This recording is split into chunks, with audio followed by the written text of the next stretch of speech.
Iran की supreme national security council का यह दावा है कि हमारी शर्तों के आगे अमेरिका झुका है। अमेरिका ने 10 शर्तों वाला ईरानी प्रस्ताव मान लिया। काउंसिल ने कहा 2 हफ्ते के सीज फायर को ईरान ने ऐतिहासिक जीत बताया है। होर्मुज स्ट्रेट पर ईरान का बना रहेगा कंट्रोल। मंदाना करीमी, आपको अपने घर से क्या कुछ एक फीडबैक मिल रहा है? क्या वहां से ईरान में आपकी बात हो पा रही है और वो इसको ईरान की फिलहाल ही सही लेकिन ईरान की जीत के तौर पर देख रहे हैं या अमेरिका की चाल के तौर पर देख रहे हैं? सुनिए, मैं और सब इरानियंस जो अंदर है और जो बाहर है, we are very grateful to mister Trump with everything that he has done for us for past month and half, because in our wildest dream we would not imagine Khamenei would have been dead. And not only Khamenei, the Navy system, IRGC, Sepah, Basiji, a lot of people have been killed because of Trump, okay? Getting back to the ceasefire and what people are saying inside, I just had a call actually today, and this person said, तो क्या मंदाना आप ये कह रही हैं? Sorry, मैं आपको हिंदी में, क्योंकि मेरे दर्शक हिंदी में, आप थोड़ा बहुत बोल लेती हैं हिंदी, उतना हमारे दर्शकों को समझने के लिए काफी है। मैं ये जानना चाहता हूं कि क्या आप करंट डिस्पेंसेशन वहां IRGC और पूरा डिस्पेंसेशन, क्या आप लोग इसके समर्थन में नहीं है? नहीं है क्योंकि अच्छा, अगर नहीं है तो फिर ये बाद के दिनों में जो हमने देखा, जो सॉलिडेरिटी देखी, जो रैलिंग अराउंड द फ्लैग देखा, वो क्या था?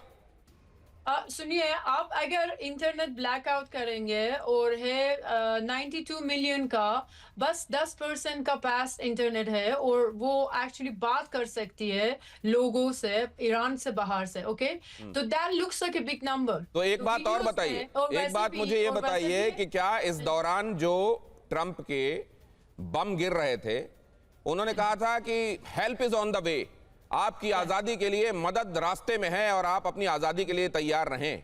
क्या जब वो बम गिरे तो उन्होंने देखा ये खामेनेई समर्थक हैं, खामेनेई विरोधी? नहीं, ये जो लोग अभी अंदर है और जब वीडियो देख रही है ना, आधा वो इरानियन रिजीम का प्रॉक्सी है।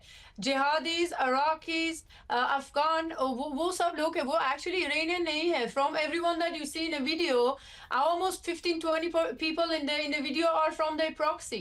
और अभी जो हो रहा है ग्राउंड में, the stop points, हुतीज है, हमास है और जिहादीज है। तो इसमें खुशी का क्या बात? तो आप जो मंदाना, आपसे बात करके हमको समझ में आ रहा है, वो ये समझ में आ रहा है कि दुनिया बाहर से जैसे चीजों को देख रही है, चीजें उतनी आसान नहीं है। ये बहुत आपस में उलझी हुई हैं और इनके बारे में एकदम से कोई नतीजा या राय बना लेना अपने आप में बड़ा जोखिम भरा है। लेकिन एक खबर मैं बताने के बाद आपके पास आ रहा हूं मंदाना, मैं आपके पास आ रहा हूं। सीज फायर पर यूएस के युद्ध मंत्री, ये वाहिद एक ऐसा देश है जिसने अपने मंत्री को, अपने महकमे को युद्ध मंत्रालय नाम दिया है। युद्ध मंत्री हेगसेथ का बयान, मिनटों में ईरान को पंगु बनाने की क्षमता है, ट्रंप ने ईरान को माफ किया।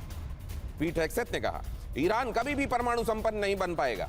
ईरान ने सीज फायर की भीख मांगी थी। अब दोनों ही तरफ अब ये बताने में लगे हुए हैं लोग कि एक्चुअली कौन इसमें झुका हुआ है और किसका सिर जो है वो ऊपर की तरफ उठा हुआ है। उधर अमेरिका ये बताने में लगा हुआ है कि हमसे भीख मांगी गई, गिड़गिड़ाया गया, इसलिए हमने ऐसा कर दिया। उधर ईरान ये बताने में लगा हुआ है कि हमारे सामने अमेरिका जैसी इतनी बड़ी ताकत झुक गई और चलिए अगर ऐसा हो गया तो हम भी मंजूर करते हैं। अब यहां पर किसका पक्ष दुनिया सही समझेगी, ये एक बहुत बड़ा सवाल है। पिनाक सर, ये दोनों तरफ के दावों के बीच में परसेप्शन क्या बना हुआ है? कहते हैं perception matters more than the reality. तो फिलहाल परसेप्शन क्या है, किसकी बातों को लोग ज्यादा मानेंगे? देखिए, परसेप्शन की बात यह है कि दोनों एग्जिट ढूंढ रहे थे और दोनों देश चाहते हैं कि एग्जिट करने से पहले कहें अपने जनता को और दुनिया को कि भाई हम जीत गए हैं, इसलिए हम मान रहे हैं। हमने अपनी जो मतलब जो गोल्स थी सब हमने, वो आपने सुना ही होगा, ट्रम्प कह रहे हैं कि हमारी सारी गोल्स जो थी, वॉर ऑब्जेक्टिव, सब हमने अचीव कर ली है। अब ये सब रेटोरिक है, क्योंकि बेसिकली किसी ने भी अपना गोल अचीव नहीं किया, रजीम चेंज का भी गोल नहीं हुआ, तो क्या करें? अब उनको उपाय नहीं है, क्योंकि प्रेशर इतना है दुनिया से कि भाई आप इसको बंद करें, सीज फायर करें, क्योंकि ट्रम्प के जो डोमेस्टिक जो ऑडियंस है वो भी परेशान है इनकी बातों से। तो ये बहुत सारी चीजें मिलके जो प्रेशर बना है।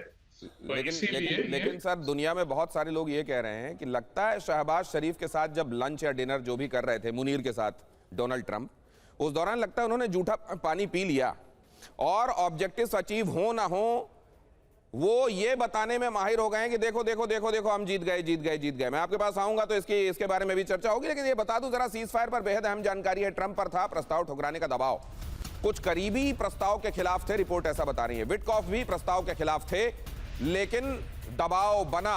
सीज फायर पर बेहद अहम जानकारी, ट्रंप पर प्रस्ताव ठुकराने का दबाव बना था। बहरहाल आगे लेकर चलता हूं आपको। सीज फायर के लिए किसकी शर्त, किसकी क्या शर्त है, जरा यह भी देखिए।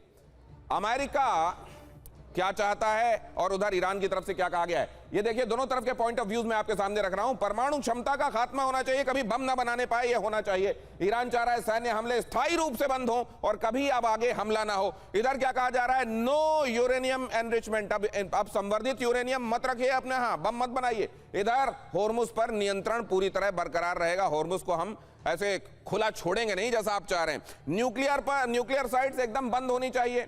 यहां यूरेनियम संवर्धन का अधिकार हमारा अपना है, हमारा देश संप्रभु है, यह हमारा अधिकार है, आप इसको रोकने वाले कोई नहीं होते हैं। आईएईए को एक्सेस देना होगा ताकि वो जाकर देखे कि आप इतना एनरिच कर रहे हैं क्या कि आप बम बना लें। यहां पर सभी प्रतिबंधों को हटाना होगा। अब हम किसी तरह के सैंक्शंस में काम नहीं करेंगे, ये कह रहा है ईरान। और मिसाइलों की रेंज और सीमा को लेकर जो पाबंदी अमेरिका चाह रहा है वो इस शर्तों में यहां पर है, लेकिन युद्ध के हरदाने का भुगतान किया जाए। हमारे जो इतना नुकसान हो गया पहले उसको कॉम्पनसेट करो, बाद में आगे की बातें होंगी। मिसाइलें आत्मरक्षा में इस्तेमाल होनी चाहिए, हमले के लिए नहीं।